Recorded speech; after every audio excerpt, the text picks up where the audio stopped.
Hello, friends. Welcome back to Radhu's World. ആഹ് ഇന്ന് ഞാനിപ്പോൾ ഒരു വീഡിയോ ചെയ്യാമെന്ന് വിചാരിച്ചു ബിക്കോസ് ഇന്ന് ഞാൻ കുറച്ച് നേരം ഫ്രീ ആയിരുന്നു. പിന്നെ നിങ്ങൾക്ക് എല്ലാവർക്കും എന്നെ കാണാൻ പറ്റുന്നുണ്ടോ? ഓക്കെ. നിങ്ങൾ ആദ്യമായിട്ടാണ് എൻ്റെ ചാനൽ കാണുന്നത് വെച്ചാൽ നമസ്കാരം. രാധൂസ് വേൾഡ് എന്നാണ് കേട്ടോ എൻ്റെ ചാനലിൻ്റെ പേര്. ആൻഡ് എല്ലാവരും ലൈക്ക് ചെയ്യണം, ഷെയർ ചെയ്യണം, and do subscribe to my channel. And ഇത് ഞാനിന്നൊരു വീഡിയോ ചെയ്യാമെന്ന് വിചാരിക്കാൻ കാരണം എനിക്ക് ഒരു കുറച്ച് കാലമായിട്ട് ഒരു ചിന്ത ഇങ്ങനെ വന്നു. നമ്മുടെ നാട്ടിലിപ്പോൾ കൂടി വരുന്ന ഒരുപാട് എന്താ പറയുക, ഇംഗ്ലീഷിൽ പറയുകയാണെങ്കിൽ ക്രൈംസ്, മലയാളത്തിൽ പറയാൻ കുറ്റകൃത്യങ്ങൾ. എപ്പോൾ പേപ്പർ തുടങ്ങിയാലും ഒക്കെ ക്രൈംസാണ്. ഇപ്പം നിങ്ങൾക്ക് വേണമെങ്കിൽ പറയാം നെഗറ്റീവ് ന്യൂസാണ്, അതൊന്നും കാണണ്ട, അതൊന്നും നമ്മളെ ഒരു രീതിയിൽ ബാധിക്കാൻ പോകുന്നില്ല. പക്ഷെ അതങ്ങനെയാണോ ഫ്രണ്ട്സ്? നിങ്ങൾക്ക് എന്താ തോന്നണേ? ബിക്കോസ് ഞാൻ ബൈ പ്രൊഫഷൻ ആൻഡ് ക്വാളിഫിക്കേഷൻ ഒരു ടീച്ചറുമാണ്. അപ്പോൾ ഈ ക്രൈംസൊക്കെ ഇങ്ങനെ പരിശോധിച്ച് നോക്കുമ്പോൾ ഈ കുറ്റവാളികൾ അത് ചെയ്യുന്ന കുട്ടികൾ ഒക്കെ മിക്കവാറും വളരെ യങ് ആയ കുട്ടികളാണ്. അപ്പം അല്ല മുതിർന്നവർ ചെയ്യുന്നല്ല എന്നല്ല ഞാൻ പറയുന്നത് കേട്ടോ. പക്ഷേ നമ്മളൊന്ന് ആലോചിച്ച് നോക്കൂ, എന്താണ് ഇതിൻ്റെയൊക്കെ പിന്നിലത്തെ കാരണം? Reason, there must be some reason അല്ലേ? എന്തെങ്കിലും ഒരു കാരണം ചെയ്യുന്നതിന് മുന്നേ നമ്മുടെ മൈൻഡിനെ എന്തെങ്കിലും പ്രൊവോക്ക് ചെയ്യാൻ ആരെങ്കിലും ഇവരെ ഇങ്ങനെ ഉപദ്രവിക്കുകയാണോ, ഇവരെ ആരെങ്കിലും മോട്ടിവേറ്റ് ചെയ്യണോ എന്നൊന്നും നമുക്ക് അറിയുന്നില്ല. ഇപ്പം മിക്ക കേസുകളിലും ബോയ്സ് ആയിരിക്കും എന്നാണ് ഞാൻ ശ്രദ്ധിച്ചത് കേട്ടോ. അല്ലേ? ഞാൻ ശരിയാണോ തെറ്റാണോ എനിക്കല്ല. മിക്ക ഒരു ഈ ക്രിമിനൽ ഇതിൻ്റെ നോക്കുകയാണെങ്കിൽ ക്രൈംസൊക്കെ മിക്കതും ചെയ്യുന്ന ആൺകുട്ടികളാണ്. ഒക്കെ ഒരു 30-35 വയസ്സിൻ്റെ ഒരു 20 അല്ലെങ്കിൽ 18ൻ്റെ ഏജിലുള്ള കുട്ടികളും കൂടിയാണ്. അപ്പോൾ ഞാൻ പറയുന്നത് ഒരു കാര്യം, ബിക്കോസ് ആസ് എ ടീച്ചർ ഞങ്ങൾക്ക് ഡ്യൂറിങ് നമ്മുടെ BEd കോഴ്സിൻ്റെ ഇടയിലൊക്കെ സൈക്കോളജി എന്ന് പറഞ്ഞൊരു പേപ്പർ നമുക്ക് പഠിക്കാനുണ്ട് കേട്ടോ. ബിക്കോസ് ഇത് കാണുന്ന ഒരുപാട് ടീച്ചേഴ്സ് ഉണ്ടെന്ന് എനിക്കറിയാം. അപ്പോൾ അവരാരെങ്കിലും ഒന്ന് അവർക്ക് അറിയണ്ടാവും സൈക്കോളജി ഭയങ്കര. ഒന്നാമത്തേന് ഒരു കാര്യം എന്ന് വെച്ചാൽ വളരെ ടഫായൊരു സബ്ജക്റ്റാണ് ഈ സൈക്കോളജി. കാരണം ഒരു മനുഷ്യൻ്റെ മനസ്സിനെ കുറിച്ചാണ് നമ്മൾ പഠിക്കണേ, അല്ലേ ഫ്രണ്ട്സ്? അപ്പോൾ മനസ്സെന്ന് പറയുന്നത് അതിന് ഒരുപാട് ലെയേഴ്സ് ഉണ്ട്. ഒരു മനുഷ്യൻ, അതായത് ഒരു കുട്ടി ഒരു അമ്മയുടെ വയറ്റിൽ 9 മാസം അതിങ്ങനെ ഇതായിട്ട് ഇങ്ങനെ ആദ്യം ഒരു ഫീറ്റസ് ആവുന്നു, ഒരു എംബ്രിയോ ആവുന്നു, പിന്നെ അത് വലുതായി ഒരു കുട്ടിയായിട്ട് മാറുന്നു. അപ്പോൾ എന്താണ് ഇതിൻ്റെയൊക്കെ പിന്നിലത്തെ ഒരു റീസൺ ഓർ ലോജിക് എന്ന് ആലോചിച്ച് നോക്കുമ്പോൾ ഇവര് എങ്ങനെയാണ് ഇവർക്ക് ഇങ്ങനെ ഒരു ടെൻഡൻസി വരുന്നത്? ഇപ്പോൾ ആ ബോയ് ആണോ ഗേൾ ആണോ എന്നൊക്കെ നമുക്കറിയാം. എങ്ങനെയാണ് സയൻസ് ഒക്കെ പഠിച്ചവർക്കൊക്കെ അസലായിട്ട് അറിയാം എന്താണ് ബോയ് ഗേൾ ഡിഫറൻസസ് എങ്ങനെയാണെന്ന് അറിയാം. ഈ അമ്മ ഈ കുഞ്ഞിനെ വയറ്റിൽ പ്രഗ്നൻ്റ് ആയിരിക്കുന്ന സമയത്ത് എന്തൊക്കെ മാനസികമായ ചേഞ്ചസിലൂടെ കടന്നു കൂടുന്നുണ്ടോ, എന്തൊക്കെ എക്സ്പീരിയൻസസ് ഇവരുടെ മനസ്സിൽ കൂടുന്നുണ്ടോ, അപ്പോഴും നമുക്ക് ആലോചിക്കാം. നല്ല ചിന്തകൾ വരുന്ന പോസിറ്റീവായ എൻവയൺമെൻറ്റിൽ വേണം കുട്ടികൾ വളരാനും for them to grow up. ആ ഒരു എൻവയൺമെൻറ്റ് വളരെ വളരെ ഇമ്പോർട്ടൻ്റ് ആണ്, അല്ലേ ഫ്രണ്ട്സ്? അപ്പോൾ അച്ഛൻ അമ്മ ഇവർ മാത്രമല്ലാണ്ട് നമുക്ക് വേറൊരു ജനറേഷൻ ഉണ്ട്, നമ്മുടെ അങ്കിൾസ് ആൻറ്റീസ്, പിന്നെ grandparents. Grandparents I feel they play a very important role in growing ഒരു കുട്ടി, raising a child in every family. ഇപ്പോൾ ഗ്രാൻഡ് പാരൻസ് ഇല്ലാത്ത കുട്ടികൾക്കും അവർക്ക് നല്ല വേദന ഉണ്ടാവും. ഉള്ള കുട്ടികൾ അവരായിട്ട് കളിച്ച് വളരുന്നു. അപ്പം അങ്ങനെ ഒരു അമ്മ, ഇപ്പം ഞാൻ നേരത്തെ പറഞ്ഞ സ്ഥിതിക്ക് ഒരു കുട്ടിയെ പ്രഗ്നൻ്റ് ആയിരിക്കുന്ന സമയത്ത് തന്നെ ആ അമ്മ കടന്നു പോകുന്ന ഒരുപാട് മാനസികമായ ചേഞ്ചസ് ഉണ്ടാവാം. ചിലപ്പോൾ ഹാപ്പിനെസ് തോന്നും, ചിലപ്പോൾ സോറോ തോന്നും, ഒരു കാരണമില്ലാണ്ട് ഡിപ്രഷൻ വരാം, ഭയം തോന്നാം.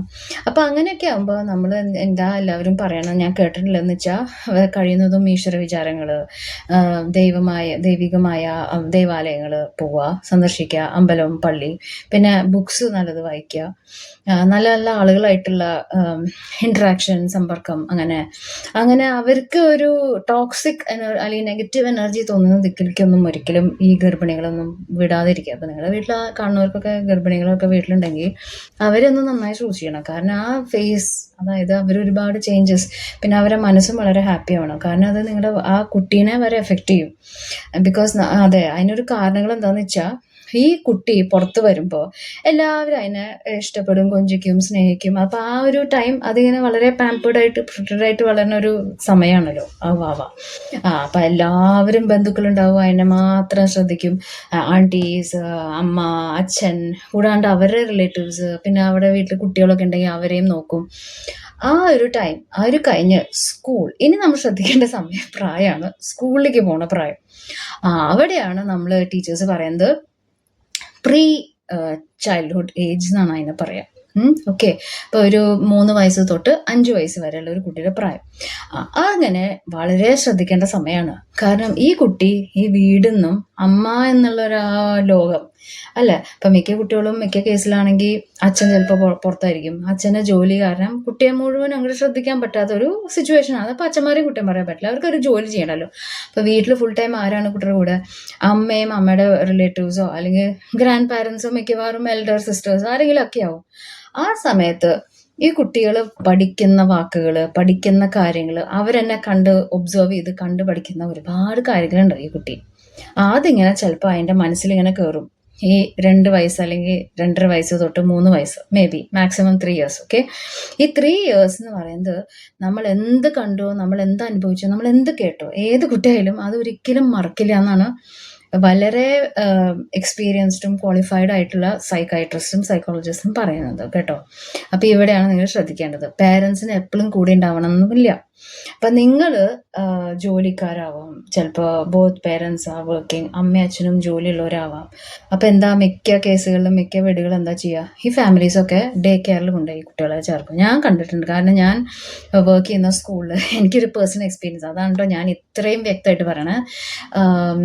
അപ്പോൾ നിങ്ങളിവിടെ വളരെ ശ്രദ്ധിക്കേണ്ട ഒരു കാര്യം എന്താണെന്ന് വെച്ചാൽ, ഈ ഡേ കെയർ എന്നുള്ളൊരു നിങ്ങൾ ചൂസ് ചെയ്യുന്ന സ്ഥലം ലൈസൻസ്ഡ് ആയ ഡേ കെയർ ആണോ, അവിടെയുള്ള ചുറ്റുള്ളവരും എങ്ങനത്തെ സ്വഭാവക്കാരുള്ള ടീച്ചേഴ്സാണ്, കെയർ ഗിവേഴ്സ്. അപ്പോൾ അവരെ നമ്മൾ കെയർ ഗിവേഴ്സാണ് പറയാം. ഇപ്പോൾ ഫാമിലിയിൽ നിന്ന് പുറത്ത് ഉള്ള ആൾക്കാരാണ് അവർ, സ്ട്രേഞ്ചേഴ്സാണ്.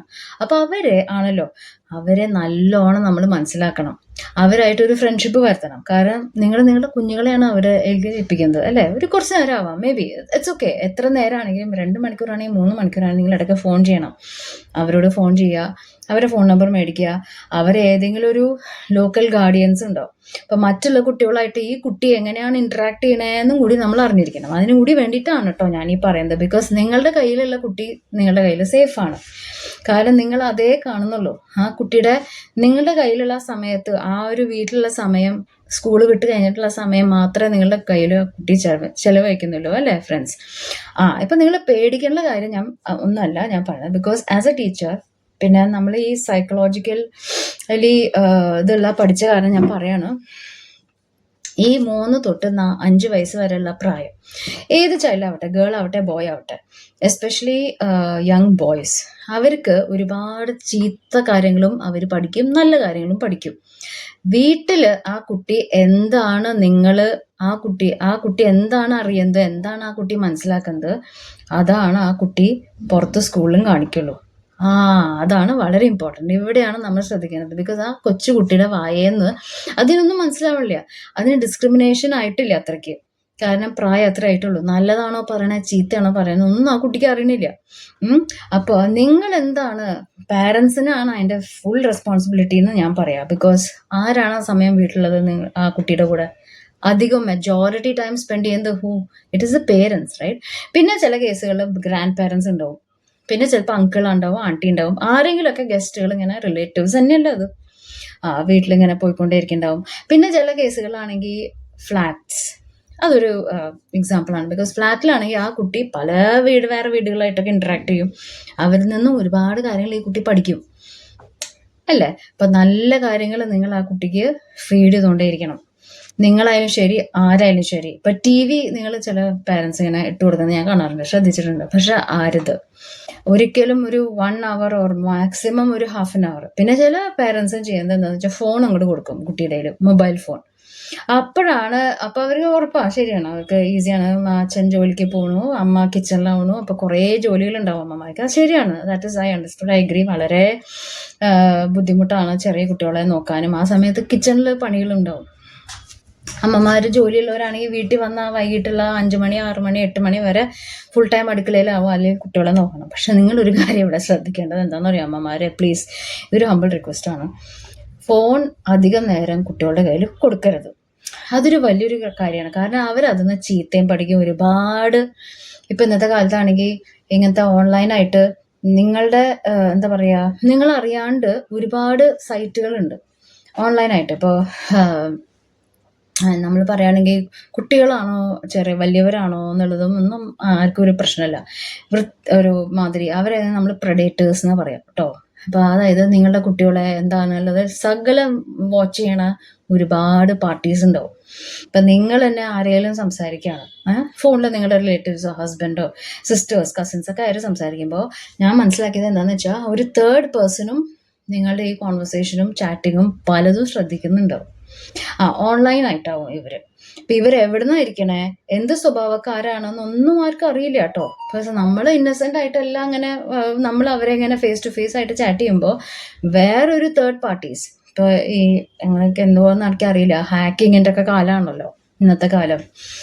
ഇപ്പം നമ്മളുടെ സേഫ്റ്റി വളരെ ഇമ്പോർട്ടൻ്റ് ആണ്. And cyber laws and cyber ഇതുണ്ടെങ്കിലും നമ്മൾ ആണ് ക്വസ്റ്റ്യൻ നമ്മൾ എന്തുകൊണ്ട് ശ്രദ്ധിച്ചില്ലേ എന്നുള്ളൊരു ക്വസ്റ്റ്യൻ ആവും, എസ്പെഷ്യലി കുട്ടികളുടെ കേസിൽ ഞാൻ മനസ്സിലാക്കിയിരിക്കുന്നത്. ഇപ്പം പാരൻസിനും ബുദ്ധിയും ബോധം ഇവരല്ലേ, അവരേത് നേരം അടുക്കളയിൽ നോക്കുമ്പോൾ ഇടയ്ക്കൊന്ന് കുട്ടികളൊന്ന് ശ്രദ്ധിക്കും. കുട്ടികൾ ആരായിട്ടോ പലരും ചിലപ്പോൾ ചാറ്റ് ചെയ്യാനൊക്കെ ആയിട്ട് നിങ്ങളുടെ മക്കളുടെ അടുത്തേക്ക് വരും. അവരെന്നെ ഒന്ന് അബദ്ധത്തിലൊന്ന് കൈയ്യങ്ങട് ഫെല്ലാം കൂടെ നീങ്ങിയാൽ വേറെ ഏതെങ്കിലും ഒരു വെബ്സൈറ്റിലേക്കൊക്കെ ആകുമ്പോൾ അവർ പോവുക. നമുക്കറിയില്ല, അവർക്ക് തന്നെ അറിയില്ല, അവർ കൊച്ചു കുട്ടികളാണ്. അങ്ങനെയാണ് ഇതൊക്കെ വാച്ച് ചെയ്യാൻ ഒരുപാട് ചീത്ത ആളുകൾ, അതായത് പ്രെഡേറ്റേഴ്സും ഉണ്ട്. അപ്പം നമ്മുടെ കുട്ടിയും നമ്മുടെ ആ ഫോൺ ഞങ്ങളുടെ കൺട്രോളിലാവണം. ബിക്കോസ് ഒരുപാട് ലോക്ക് ഉണ്ട്, ചൈൽഡ് ലോക്സ് ഉണ്ട്. അപ്പോഴേക്കും കുട്ടിയുടെ കയ്യിൽ നിന്ന് അങ്ങോട്ട് മേടിക്കുക. കുട്ടികൾ ആദ്യം വാശി പിടിക്കുക, എനിക്കറിയാം, ചെറിയ കുട്ടികളാണ്. അവർക്ക് നമ്മുടെ ജനറേഷൻ എന്ന് പറഞ്ഞാൽ അമ്മമാർ ടോയ്സ് കൊടുക്കും. അപ്പം നിങ്ങൾക്ക് എന്തുകൊണ്ട് ഒരു ടെഡി ബെയറോ എന്തെങ്കിലും ഒരു ടോയോ ബോർഡ് ഗെയിമോ, അതാകുമ്പോൾ കുട്ടികളുടെ ബുദ്ധിയും ഡെവലപ്ഡ് ആവും. എല്ലാം മൊബൈൽ ഫോണിലൊന്നും കൊടുക്കരുത്. വീഡിയോ ഗെയിംസ് നല്ലതാണ്, മൊബൈൽ ഗെയിംസ് നല്ലതാണ്, പക്ഷേ അതിനൊരു ലിമിറ്റ് ഉണ്ട്. ഓക്കെ, ബിക്കോസ് അതിൽ ഒരുപാട് ഗാംബ്ലിങ് വെബ്സൈറ്റ്സിലും കുട്ടികൾ ചെന്ന് കുഞ്ഞുങ്ങൾ പെട്ടുവെന്ന് വരാം. പിന്നെ നിങ്ങളുടെ കുഞ്ഞുങ്ങൾ നിങ്ങളുടെ സേഫ്റ്റിയാണ് അല്ലേ, അപ്പോൾ നിങ്ങളുടെ റെസ്പോൺസിബിലിറ്റിയും കൂടിയാണ്. ബിക്കോസ് നമ്മൾ ആസ് എ ടീച്ചർ നമുക്കൊരു ടൈം വരെ കുട്ടികളുടെ നമ്മുടെ കയ്യിൽ കിട്ടുള്ളൂ. അത് കഴിഞ്ഞാൽ പേരൻസാണ് അവരെ നോക്കേണ്ടത്. ഇപ്പോൾ പേരൻസിനും ഒരു റെസ്പോൺസിബിലിറ്റി ഉണ്ട്, ശരിയാണ്. സ്കൂളിലാകുമ്പോൾ ഒരു സ്കൂൾ ടൈം വിട്ട് കഴിഞ്ഞാൽ ടീച്ചേഴ്സും പോകും, അവരെ വീട്ടിലേക്ക് പോകും. മിക്ക ടീച്ചേഴ്സിനും കുട്ടികളുണ്ടാവും, അവരെ കുട്ടികളെ നോക്കണമല്ലോ. പ്രത്യേകിച്ച് ഒരു ചെറിയ കുട്ടികളാണെങ്കിൽ ബിലോ 18 ആണെങ്കിൽ അവരുടെ കയ്യിൽ കുട്ടികൾ അവരെ സേഫ്റ്റിയാണ്. പിന്നെ മാത്രമല്ല ഇവർ ഈ മൊബൈലിൽ നിന്നൊക്കെ ഓരോരോ വേർഡ്സ് ഒക്കെ ഇങ്ങനെ പഠിക്കുകയാണ്. ഓരോ ഗെയിംസും ചീത്ത കാർട്ടൂൺസും പലതും കാണും. അവർക്ക് അറിയുന്നില്ല ഇത് ചീത്ത വാക്കാണോ നല്ല വാക്കാണോ, ഇത് ഞാൻ വേറൊരാളുടെ അടുത്ത് ഉപയോഗിച്ചാൽ എന്താണ് അതിൻ്റെ ഇമ്പാക്റ്റ്, ഒന്നും അവർക്ക് അറിയുന്നില്ല. ആ പ്രായം അതാണല്ലോ. പക്ഷെ അവരെയും കുറ്റം പറയാൻ പറ്റില്ല, അവർ ചെറിയ പാവകളാണ്. 3 or 5 വയസ്സിൻ്റെ ഇടയിലുള്ള കുട്ടികളാണ് അത് ആദ്യം ഇത് ഉപയോഗിക്കുക. പിന്നെ അത് അവരിങ്ങനെ ഗെയിം കളിക്കുന്നതും വയലൻസ്, ഇവിടെ നമ്മൾ ശ്രദ്ധിക്കുന്നുണ്ട് വയലൻസ് ആണ്, ഫിസിക്കലി മറ്റുള്ളവരെ അറ്റാക്ക് ചെയ്യുക. അപ്പോൾ കുഞ്ഞിന് മനസ്സിലാവും, ഞാനിങ്ങനെ അറ്റാക്ക് ചെയ്താൽ സ്കൂളിൽ ഇങ്ങനെ പോയി മറ്റുള്ളവരെ ഉപദ്രവിച്ച് വൃത്തികെട്ട വാക്കുകളും സ്ലാങ് ഒക്കെ ഉപയോഗിച്ച് അടിച്ചു കഴിഞ്ഞാൽ ഞാൻ വലിയ ഹീറോ ആവും എന്നൊക്കെയാണ് ഇവർ വിചാരിക്കുക. ബിക്കോസ് അങ്ങനത്തെ ഫീഡാണല്ലോ അവരിങ്ങനെ കണ്ടുകൊണ്ടേയിരിക്കണേ. രാവിലെ തൊട്ട് കുറച്ചു കാലം അവരിങ്ങനെ കാണും മറ്റുള്ളവരെ അറ്റാക്ക് ചെയ്യണ കാർട്ടൂൺസ്, വയലൻസ്. അവിടെയും പേരൻസ് ഒന്നും അറിയുന്നില്ല. നിങ്ങൾ പേരൻസ് അതൊന്നും അറിയുന്നില്ല, എന്താണ് കുട്ടി വാച്ച് ചെയ്യണത്, എന്താണ് അവരെ content. You parents are not bothered. അവിടെയാണ് പേരൻസും നമ്മുടെ റെസ്പോൺസ്. കാരണം ഈ കുട്ടി പിറ്റേ ദിവസം സ്കൂളിൽ ചെല്ലുമ്പോൾ ഇതൊക്കെ അവരവിടെ ഉപയോഗിക്കും. ബോയ്സ് ആണെങ്കിൽ ഈ കാർട്ടൂൺസ്, വൃത്തികെട്ട കണ്ടന്റിൽ കണ്ട വാക്കുകൾ കാര്യങ്ങളും ഒക്കെ അവർ മറ്റുള്ള ഗേൾസിൻ്റെ അടുത്ത് ഉപയോഗിക്കും. ടീച്ചേഴ്സിനാണെങ്കിൽ അവർക്ക് അവർക്ക് എടുത്ത് കിട്ടണമെന്ന് വെച്ചാൽ അവർക്കൊരു ഇതിനെ കിട്ടുക വേണ്ടു, ഒരു ബോഡി അല്ലെങ്കിൽ ഒരു ശരിക്കും പറയുകയാണെങ്കിൽ അവർക്ക് എളുപ്പം ആരാണ് അവർക്ക് അവൈലബിൾ വെച്ചാൽ അവരുടെ അടുത്ത് എല്ലാം ചെയ്ത് പഠിച്ചു തുടങ്ങും അവർ. അപ്പോൾ അവർക്ക് എന്താ മനസ്സിലാവുക, ചെറിയ കുട്ടികളെ എന്ന് വിചാരിച്ചിട്ട് ആ സ്കൂളിലെ ടീച്ചേഴ്സും കെയർ ടേക്കേഴ്സും ഒന്നിങ്ങോട്ട് വിട്ട് കളയും അല്ലെങ്കിൽ ഇഗ്നോർ ചെയ്യും. ഇപ്പം പേരൻസിനോട് പറയും, അതെ പേരൻസ് എന്താ ചെയ്യുക, സാരില്ല വിട്ടേക്ക് ടീച്ചറെ, ഈ ആറ്റിറ്റ്യൂഡ്, ഈ ഡയലോഗാണ് നിങ്ങൾ ഒഴിവാക്കേണ്ടത്. പ്ലീസ്, ഇതൊരു ഹമ്പിൾ റിക്വസ്റ്റ് ആണ്. കാരണം നിങ്ങളുടെ കുട്ടികളെന്ന് പറയുന്നത് നിങ്ങളുടെ ഭാവി തലമുറയും കൂടിയാണ്. ടീച്ചേഴ്സ് അല്ലെങ്കിൽ എന്തെങ്കിലും പറയുമ്പോൾ ഈ കുട്ടി ഇങ്ങനെ ബിഹേവ് ചെയ്യണ കണ്ടു, കാരണം നിങ്ങളുടെ കയ്യിലുള്ള കുട്ടികളെ സ്വഭാവം ആവില്ല ഇവർ സ്കൂളിൽ വേറെ കുട്ടികളായിട്ട് ഡീൽ ചെയ്യുമ്പോൾ. അവിടെ ആരാണ് കുട്ടികളെ കാണുന്നത്? മിക്കവാറും ഡേ കെയറിലും നഴ്സറി ക്ലാസ്സിലൊക്കെ ടീച്ചേഴ്സും അടുത്ത അസിസ്റ്റൻസ് ആണ്. അവിടുത്തെ ടീച്ചേഴ്സൊക്കെ എന്തെങ്കിലും ഒരു വൃത്തികെട്ട സ്വഭാവം, എന്തെങ്കിലും ഒരു ചേഞ്ച് കുട്ടികളിൽ കണ്ടു കഴിഞ്ഞാൽ അവരപ്പം തന്നെ പേരൻസിനോട് റിപ്പോർട്ട് ചെയ്യേണ്ടത് അത്യാവശ്യമാണ്. ഇതൊരു ടീച്ചേഴ്സിനും കൂടി ഒരു മെസ്സേജാണ്. പ്ലീസ്, എന്തെങ്കിലും ഒരു ചേഞ്ച് കാണുകയാണെങ്കിൽ കുട്ടികളുടെ ക്യാരക്ടറിലും ബിഹേവിയറിലും കാണുകയാണെങ്കിൽ പ്ലീസ് അത് അപ്പം തന്നെ പാരൻസിനോട് പറയണം. കാരണം ഞാൻ വർക്ക് ചെയ്ത 2-3 CBSE സ്കൂൾസ് ഉണ്ടായിരുന്നു. ഇപ്പം ഞാൻ വേറൊരു ദിക്കിലാണ് വർക്ക് ചെയ്യുന്നത് കേട്ടോ ഫ്രണ്ട്സ്. ഒരു ബോയ് ഉണ്ടായിരുന്നു, ഞാൻ ആ കുട്ടിയുടെ പേര് ഞാൻ ആഗ്രഹിക്കുന്നില്ല, ഇതൊരു നടന്ന സംഭവമാണ്. ഈ ബോയ് റിസസ് ടൈമിൽ ഗേൾസൊക്കെ, നമ്മൾ ബോയ്സും ഗേൾസൊക്കെ ടോയ്ലറ്റിലൊക്കെ പോകുമല്ലോ, അതുവരെ അവർ ഫ്രണ്ട്സാണ്. ഞാൻ അവരെ എൻജോയ് ചെയ്യാൻ കളിക്കാനൊക്കെ വിടാറുണ്ട്. ഞാൻ അങ്ങനത്തെ ഒരു എന്താ പറയുക, ബോയ് ഗേൾ ഡിഫറൻസസ് കാണിക്കുന്ന സ്ട്രിക്റ്റായ ടീച്ചറേ അല്ല. ബിക്കോസ് ഐ നോ വളരെ ഓപ്പൺ ആണ്, വളരെ ഫ്രീഡം അവർക്ക് കൊടുത്തിട്ടുമുണ്ട് ഞാൻ. ബിക്കോസ് ഞാൻ അന്ന് ഒരു ക്ലാസ് ടീച്ചറായിരുന്നു. അപ്പം ഞാൻ കണ്ടത് മനസ്സിലാക്കിയത് എന്താണെന്ന് വെച്ചാൽ, ഒരു ദിവസം ഒരു ബോയ് സ്റ്റുഡൻറ്റ് റിസസ് ടൈമിൽ ഗേൾസിൻ്റെ ടോയ്ലറ്റിലേക്ക് അവനൊരു കുർത്തക്കെട്ട പരിപാടി കാണിച്ചു. അവൻ അവരെ ഒളിഞ്ഞു നോക്കി, പീപ്പി. ഇത് ഫസ്റ്റ് ഓഫ് ഓൾ ശരിയാണോ ഫ്രണ്ട്സ്? ഇതെന്നോട് പിന്നീട് എന്നോട് ഗേൾസാണ് കുറച്ച് കഴിഞ്ഞപ്പോൾ അവർ പേടിച്ചു.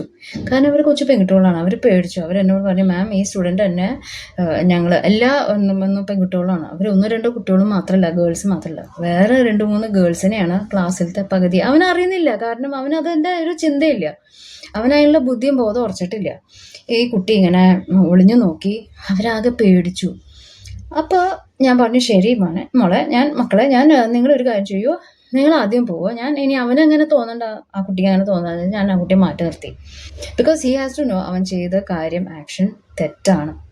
ഒരു ആൺകുട്ടിയും ആ ഏജിൽ, അതല്ല അത് ആ ഒരു ഇംപ്രഷനബിൾ ഏജ് എന്ന് വേണമെങ്കിൽ പറയാം, ആ ഒരു 4 or 5 years. ഓക്കെ, അപ്പോൾ ഒരിക്കൽ അവൻ ചെയ്തു, അവനെ നമ്മൾ ഇഗ്നോർ ചെയ്താൽ അവൻ വീണ്ടും വീണ്ടും അത് ആവർത്തിച്ചുകൊണ്ടേയിരിക്കും, അല്ലേ? ഇപ്പം ഹ്യൂമൻ മൈൻഡിൻ്റെ ഒരു സൈക്കോളജി അങ്ങനെയാണ്. ഒരിക്കൽ ഒരു കള്ളത്തരം ചെയ്തു, പിന്നെ ആരും പിടിച്ചില്ല എന്ന് കാണുമ്പോൾ എല്ലാവരും അങ്ങനെയല്ലേ, കുട്ടികളെ പിന്നെ പ്രത്യേകിച്ച് പറയേണ്ട ആവശ്യമില്ല, അവർ വീണ്ടും വീണ്ടും അതന്നെ റിപ്പീറ്റ് ചെയ്തുകൊണ്ടിരിക്കും. ഇന്ന് അവൻ സ്കൂളിൽ പെൺകുട്ടികളുടെ ടോയ്ലറ്റിൽ ഒളിഞ്ഞു നോക്കി. അപ്പോൾ അവൻ്റെ ആ ബുദ്ധി അവൻ്റെ ആ മൈൻഡ് നനച്ചു നോക്കും. ഗേൾസിനെ അവൻ എന്ത് കണ്ണുകൊണ്ടാണ് കാണുന്നത്? അവൻ എവിടെ നിന്നാണ് ഇത് പഠിച്ചത്? ആ കുട്ടി വീട്ടിൽ നിന്നാണ്. അവൻ്റെ വീട്ടിൽ അമ്മയോ അച്ഛനോ പാരൻസോ ഗ്രാൻഡ് പാരൻസോ അവന് യഥാർത്ഥ വാല്യൂസ് അവന് കൊടുത്ത് പഠിപ്പിച്ച് വളർത്തിയില്ല, അല്ലേ ഫ്രണ്ട്സ്? അപ്പോൾ ഇത് വളരെ ഇമ്പോർട്ടൻ്റ് ആണ്. നിങ്ങൾ വീട്ടിൽ കാണുന്ന പ്രോഗ്രാംസ്, ടി വി പ്രോഗ്രാംസ് അല്ലെങ്കിൽ നിങ്ങൾ ഉപയോഗിക്കുന്ന വേർഡ്സ്, നിങ്ങൾ പേരൻസ് തമ്മിൽ ഉപയോഗിക്കുന്ന ഡയലോഗുകൾ, നിങ്ങൾ പെരുമാറുന്ന ആ ഒരു ക്യാരക്ടർ, ബിഹേവിയർ പാറ്റേൺസ് ഒക്കെ കുട്ടികൾ പഠിക്കുന്നുണ്ട്. എസ്പെഷ്യലി അച്ഛന്മാർ. നിങ്ങൾ അച്ഛന്മാർ എങ്ങനെയാണ് നിങ്ങളുടെ ഭാര്യമാരെയും, അവിടെ നിങ്ങളുടെ ഭാര്യ മാത്രമല്ല, ആ കുട്ടി ആടെ അമ്മയും കൂടിയാണ്, നിങ്ങളും ആ കുട്ടിയുടെ അച്ഛനാണ്. അപ്പോൾ എന്തെങ്കിലും വഴക്കോ എന്തെങ്കിലും ചെയ്യുന്നുണ്ടെങ്കിൽ നിങ്ങൾ ബെഡ്റൂമിൽ മാത്രം ചെയ്ത് അവിടെ തന്നെ തീർക്കുക. ദയവ് ചെയ്ത് കുട്ടികളുടെ മുമ്പിൽ ചീത്ത വാക്കുകൾ പറയുക, വഴക്ക് പറയുക, ഭാര്യനെ ചീത്ത പറയുക, ഭാര്യ തിരിച്ച് ഭർത്താവിനെ വഴക്ക്, ഫിസിക്കൽ അതൊക്കെ നിങ്ങളുടെ കുട്ടികൾ കാണുന്നുണ്ടാവും. ഇതൊക്കെ ഇവർ കണ്ട് ഇവരുടെ മനസ്സിൽ ഭയങ്കരമായ ഒരു സൈക്കോളജിക്കൽ ട്രോമയും ഇമ്പാക്റ്റ് ഉണ്ടാക്കും, എസ്പെഷ്യലി കൊച്ചു കുട്ടികളാകുമ്പോൾ. ഓക്കെ, അപ്പോൾ അതെന്ത് ചെയ്യും, ഈ കുട്ടികൾ വലുതാവും, സ്കൂളിൽ അതൊക്കെ തന്നെ ബിഹേവിയർ കാണിക്കും. പിന്നീട് അവരുടെ ലൈഫിനെ അത് ഭയങ്കരമായിട്ട് ബാധിക്കും. പിന്നീട് അവർ വലിയ ഇൻഡിവിജ്വൽസ് ആകുമ്പോൾ ഇതന്നെയാവും അവർ റിപ്പീറ്റ് ചെയ്തുകൊണ്ടിരിക്കുക. അവരുടെ ഭാര്യമാരുടെ അടുത്തും ഇതന്നെ അവർ ഉപയോഗിക്കും. ചിലർ ഡ്രിങ്ക്സ് ആവും, ചിലർ സ്മോക്കിങ്, പിന്നെ ബാക്കി അറിയാലോ നിങ്ങൾക്ക് എന്തൊക്കെയാണ് അവർ ചെയ്യാന്നുള്ളത്. പിന്നെ പെൺകുട്ടികളാണെങ്കിലും അവർക്ക് ഫിയറാണ് തോന്നുന്നത്, അവർക്ക് ഭയമാണ് തോന്നുന്നത്. അവർക്ക് ഈ ഒരു കരിയറിനെ കുറിച്ചോ ഒക്കെ വേണ്ട ആ പ്രായത്ത്. അത് കഴിഞ്ഞാൽ അവർ മാരേജിനെ കുറിച്ച് ചിലർക്ക് പെൺകുട്ടികൾക്ക് പേടിയാവും. കാരണം എനിക്ക് കിട്ടുന്ന ഹസ്ബൻഡ് അല്ലെങ്കിൽ എൻ്റെ അമ്മയച്ഛനും എന്നെ പ്രൊട്ടക്റ്റഡ് ആയ വളർന്ന സാഹചര്യത്തിൽ എന്നെ വേറൊരു സ്ട്രേഞ്ച് പുരുഷൻ എന്നെ എങ്ങനെ ആക്സെപ്റ്റ് ചെയ്യുക, അങ്ങനെയൊക്കെ ഒരുപാട് ചിന്തകൾ ഈ കുട്ടികൾക്കും വരും. സൈക്കോളജിക്കൽ ട്രോമയാവും ഇവർക്ക് ഉണ്ടാവുക കേട്ടോ. അപ്പം അങ്ങനെ ആവാതിരിക്കാനും നമ്മളുടെ ഒരു ഹെൽത്തി ആയ റിലേഷൻഷിപ്പും വേണം. ഈ സൊസൈറ്റി അല്ലേ? ഇപ്പം മെൻ വുമൺ എന്നുള്ളതും 2 ഇൻഡിവിജ്വൽസ് ആണ്. ദൈവം സൃഷ്ടിച്ച 2 സെപ്പറേറ്റ് ആയ ദൈവത്തിന്റെ സൃഷ്ടികളാണല്ലോ മാനും വുമണും. ഇപ്പം ഞാൻ മനസ്സിലാക്കിയത് ഈ ടീച്ചേഴ്സ് എന്ന നിലയിൽ ആസ് എ ടീച്ചർ നമ്മൾ അതിൻ്റെ സൈക്കോളജി ഒന്ന് ഒബ്സർവ് ചെയ്ത് ഇൻവെസ്റ്റിഗേറ്റ് ചെയ്യുമ്പോൾ മിക്ക കേസസിലും ഞാൻ കണ്ടുപിടിച്ചിരിക്കുന്ന ഈ ക്ലാസ്സിലെ ബിഹേവിയർ പാറ്റേൺസ് ഒക്കെ കണ്ട് മനസ്സിലാക്കുമ്പോൾ ഇവരെ വീടുകളിലും ഇങ്ങനെയാവും. ചിലപ്പോൾ അമ്മയച്ഛനും ഈ കുട്ടികൾ കണ്ട് അവർ പഠിക്കുകയാണ്. ഈ കൊച്ചു പ്രായത്തിൽ തന്നെ അവരെല്ലാം കണ്ട് മനസ്സിലാക്കുകയാണ് അല്ലേ? അച്ഛൻ അമ്മയെ ചീത്ത വിളിച്ചു, അച്ഛൻ അമ്മയെ കള്ളു കുടിച്ച് അടിച്ചു. ഇതൊക്കെ കുട്ടികൾ ഈ ക്ലാസ്സിൽ വന്ന് പറയൂ കേട്ടോ. നിങ്ങൾക്കറിയില്ല അതെന്തൊരു ഇമ്പാക്റ്റാണ് അവരെ മനസ്സിലുണ്ടാക്കുക എന്നുള്ളത്. പ്രത്യേകിച്ച് ഈ നഴ്സറി പ്രായമുള്ള കുട്ടികൾ അവരുപയോഗിക്കുന്ന വീട്ടിലുപയോഗിക്കുന്ന വാക്കുകൾ വരെ ഞങ്ങൾക്ക് ക്ലാസ് ടീച്ചേഴ്സിന് അറിയാം. അതനുസരിച്ചാണ് അവർക്ക് ഭയമാണ്. ഇങ്ങനത്തെ ഞാൻ ചോദിക്കട്ടെ, ഇങ്ങനത്തെ ഒരു വീട്ടിലൊരു ടെൻഷൻ ഫിൽഡായ ഒരു എൻവയൺമെൻറ്റ് എന്നുണ്ട് അവരെങ്ങനെ പഠിക്കും, അവരെങ്ങനെ വലുതാവും? നിങ്ങൾ ആഗ്രഹിക്കുന്ന രീതിയിൽ നിങ്ങളെ കുഞ്ഞുങ്ങൾ നിങ്ങളെ പറ്റി ഒരുപാട് എക്സ്പെക്റ്റേഷൻസ് ഉണ്ടല്ലോ. അപ്പം നിങ്ങൾക്ക് അവരെ നല്ലൊരു വ്യക്തികളാക്കാൻ ശ്രമിക്കണം. അല്ലാണ്ട് ഒരു എഞ്ചിനീയറോ ഡോക്ടറോ ഒരു പ്രൊഫഷനെ എല്ലാം നിങ്ങൾ വളർത്തിയെടുക്കേണ്ടത്. ഓഫ് കോഴ്സ് പ്രൊഫഷൻസിന് അതിന് വേണം, കരിയർ വേണം, അത് ഇമ്പോർട്ടൻ്റ് ആണ്. അതിലും അപ്പുറം there is something called humanity.